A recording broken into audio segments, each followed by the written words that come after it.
What is up, guys? Welcome to my review for Legends of Tomorrow Season 3, Episode 10, titled Darkest.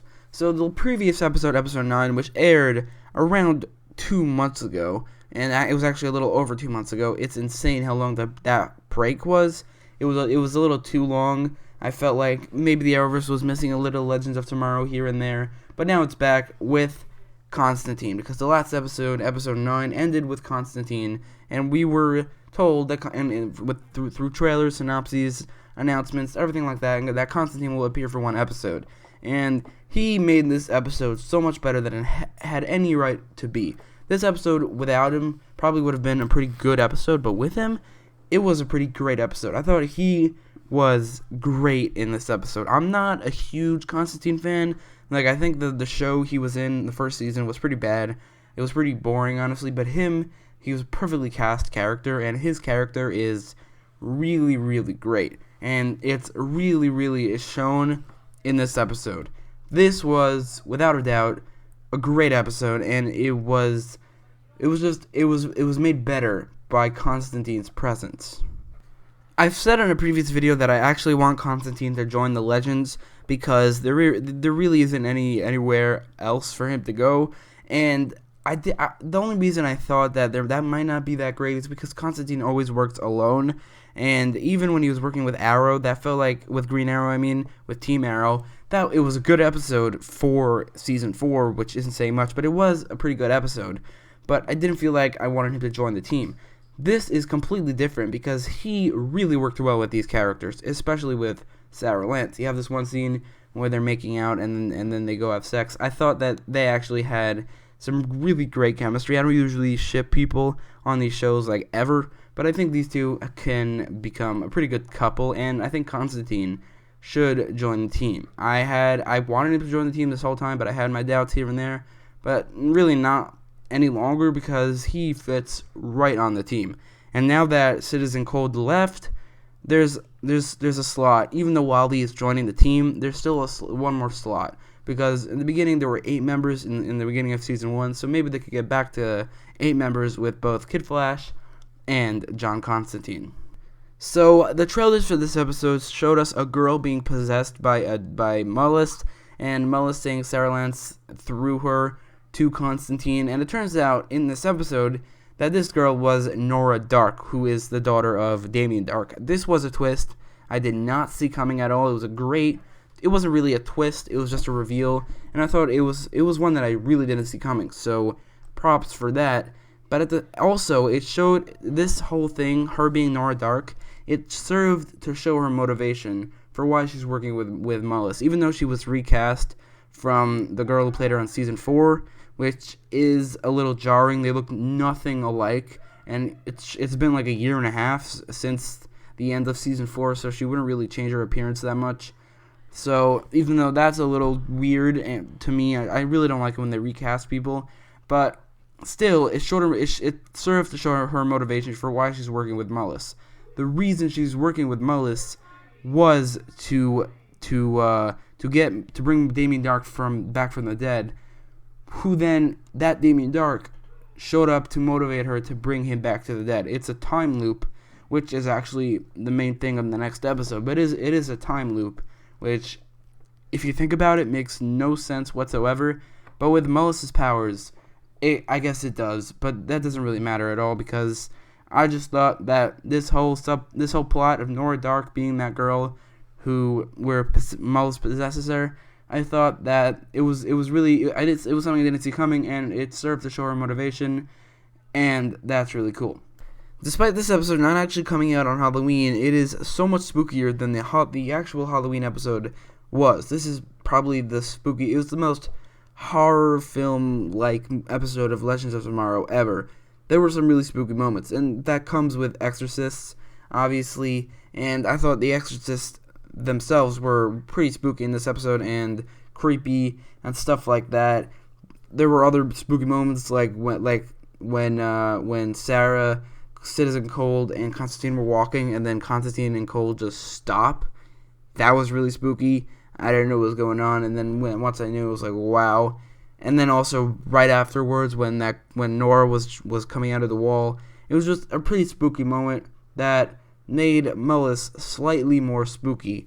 And by the way, I actually expected to see Mullis in this episode, like his true form as he puts it, but alas, we don't see him in this episode, which it's not a complaint on this episode, it's just that I'm a little disappointed that we have to wait even longer to see what he looks like. And by the way, he will be a fully CGI character, which means that he probably won't be Savitar, which was a theory of mine I posted like 2 months ago. One thing I didn't like about this episode, and this is a minor complaint, it's that Citizen Steele was clearly not using his powers on purpose. Like, he was using the cold gun for some reason. That, first of all, it made for a really lazy way to freeze Kawase onto the ship. They could have just made Leo do that, but instead, I'm guessing they wanted him to be a part of the main story back in 1969, but it just served for really lazy writing for Citizen Steele, or Steele, however they're calling them, to go up to Kawase and shoot her with a cold gun. It didn't make any sense, because he would just turn Steele and punch her or something like that. That's his thing, but it seems like, first of all, they were cutting on budget, which is pretty obvious a lot of the time with Citizen Steele.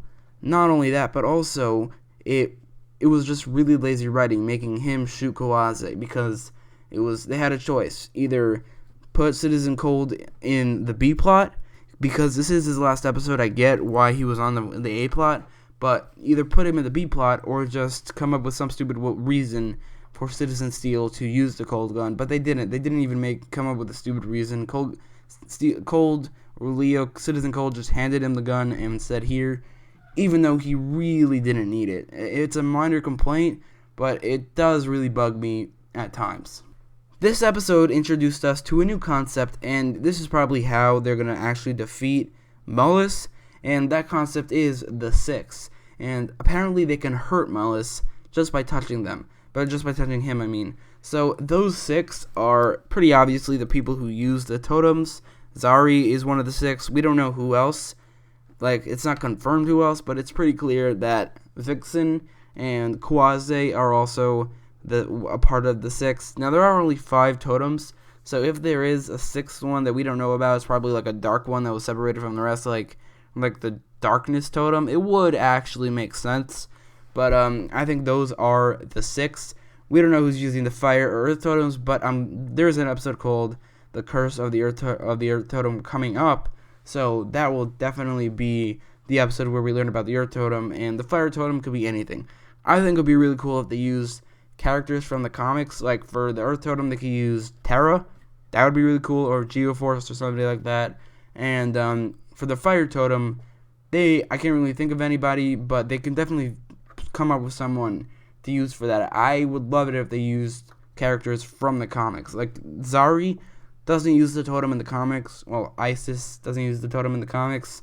But here they gave her powers through the totem, which they can definitely do for the earth and fire totems, and maybe even the dark totem, if that's what the 6th totem is, which I'd bet that it's probably the darkness totem, because why else would it be separated from the rest? Like I said repeatedly throughout this review, Citizen Cold left the show in this episode. It was a little weird how he only showed up for 2 episodes, but the reason he did join the Legends for a temporary time was to help them grieve Martin Stein's death, which really, it felt like an unnatural reason for him to go on to the Legends, because he doesn't know these guys.